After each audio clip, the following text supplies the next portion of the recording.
kembali lagi bersama saya Sentela Syatika Junik dari program studi S1 Pendidikan Matematika Universitas Bengkulu kelas 1C. Pada kesempatan kali ini saya akan membahas apa itu manajemen pendidikan dan manajemen pembelajaran. Sebelumnya, kalian sudah mengetahui belum apa itu manajemen pendidikan dan manajemen kurikulum? Jadi teman-teman, yang pertama saya akan membahas tentang manajemen kurikulum. Kalian sudah mengetahui belum pengertian dari manajemen kurikulum itu sendiri? Nah, jadi pengertian dari manajemen kurikulum adalah proses perencanaan, perorganisasian, pelaksanaan, dan evaluasi kurikulum agar tujuan pendidikan tercapai secara efektif dan efisien. Adapun tujuan dari manajemen kurikulum adalah manajemen kurikulum ada 4. Yang pertama adalah menjamin ketercapaian tujuan pendidikan.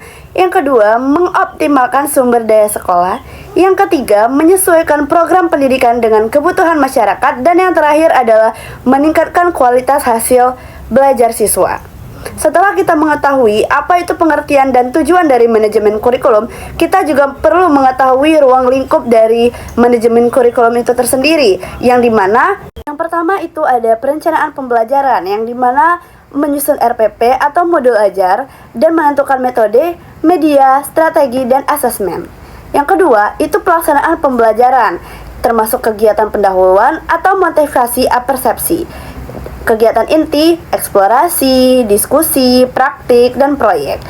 Terus, termasuk juga kegiatan penutup seperti refleksi dan umpan balik.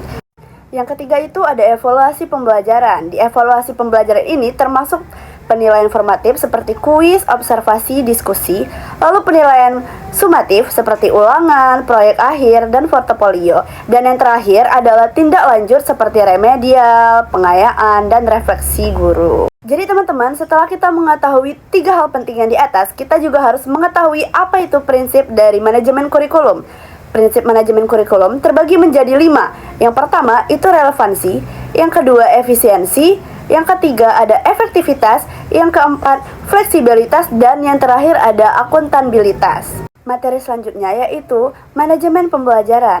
Manajemen pembelajaran adalah proses perencanaan, pelaksanaan, dan evaluasi kegiatan belajar mengajar di kelas untuk mencapai tujuan pembelajaran secara optimal. Adapun tujuan dari manajemen pembelajaran yaitu meningkatkan kualitas proses pembelajaran, membantu siswa mencapai kompetensi secara maksimal, dan menciptakan suasana belajar yang aktif, kreatif, efektif, dan menyenangkan, atau bisa juga disebut PAIKEM. Adapun teman-teman, ruang lingkup dari manajemen pembelajaran itu yang pertama, perencanaan pembelajaran, meliputi menyusun RPP, modul ajar, menentukan metode, media, strategi, dan asesmen. Yang kedua itu pelaksanaan pembelajaran. Di dalam pelaksanaan pembelajaran itu terdapat kegiatan pendahuluan seperti motivasi persepsi, lalu kegiatan inti, eksplorasi, diskusi, praktik, dan proyek.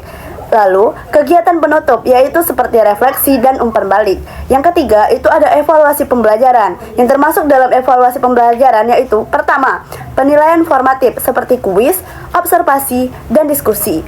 Lalu, penilaian sumatif. Di dalam penilaian sumatif terdapat ulangan, proyek akhir, lalu portofolio. Dan yang terakhir ada tindak lanjut. Yang termasuk dalam tindak lanjut itu seperti remedi, pengayaan, dan refleksi guru. Oke teman-teman, jadi setelah kita mengetahui 3 poin penting di atas, kita juga harus mengetahui prinsip-prinsip manajemen pembelajaran. Prinsip manajemen pelajaran itu terdapat 4. Yang pertama itu berpusat pada siswa. Yang kedua, aktif, inovatif, dan kreatif. Yang ketiga, konstekstual dan aplikatif. Yang keempat, berkesinambungan.